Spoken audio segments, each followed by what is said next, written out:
Alright, this is generation 1. This is my first attempt at making this plasma cane.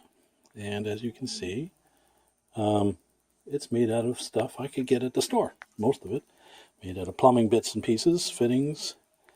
In the middle of that tube used to be a plasma tube, which is up there right now. And basically the wiring from the batteries, which were in the bottom, there's a rubber foot missing.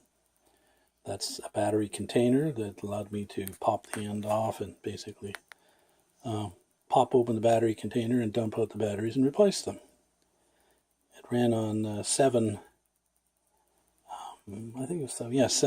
AA's, and the wire would come up through that tube to bypass the plasma tube because there was no room to get it through there, up into this junction on the top and into the handle that had the on-off switch and the high voltage module.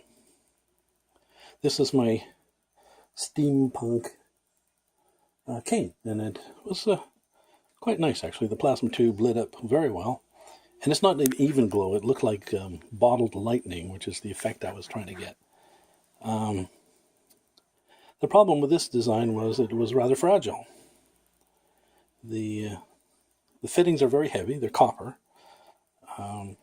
Combined with really not having a whole lot of support other than the 16th-inch wall acrylic tubing that supported most of the weight. It was underdesigned, but it was made in a hurry. As usual, being a procrastinator, I waited to the last minute to do everything and cranked this out rather quickly. Problem with this unit was that it had several falls. It tipped over a couple of times, landed on the concrete floor, and 2 times was about its limit. And as you can see, the tube cracked. So, well, I tried to repair it.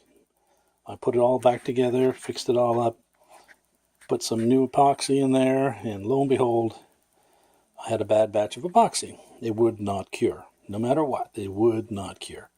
I tried to clean it out, but some of it was semi-cured, some of it was. It just made a horrible mess.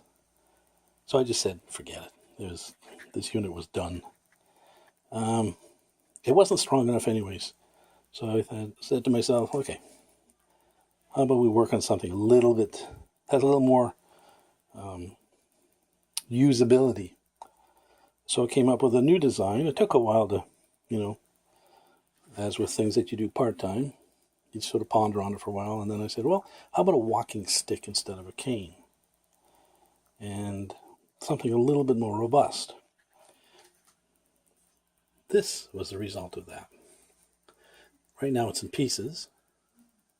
It's basically all aluminum, except for the tube that holds the batteries. The tubing now is 1/8-inch acrylic, not polycarbonate. Polycarbonate is too flexible, it's too soft, and it has sort of a dull bluish tinge to it. Acrylic is almost clear as water. There's the plasma tube, again, transplanted from the old design. Same with the power module, the high voltage module there. It looks a little beat up because it had to be sort of modified to fit inside that tube, which was a feat, I'll tell you, considering it's generating about 15 to 20,000 volts, and it's inside a completely conductive container. So needless to say, it took a bit, but I got it to work. A lot more room in this one. The handle was originally going to be a ball, basically like similar to the handle of a doorknob. But then I thought, well, how about making it in the same sort of general triangle style that the basic constructed pieces of this are made from. So I went with the same kind of look, with a gap in between. I'm using a diffuser so you can't see the electronics, but basically it sits sandwiched between these 2 pieces, and it becomes the handle. So what I'm going to do is I have to modify the power supply a bit because the 7 batteries give me about 10.5 volts, which is not, it's enough to do what I want, but as the batteries wear down a bit, the voltage gets a little bit too low, and then the plasma doesn't look right. The power supply isn't generating enough energy to excite it well enough.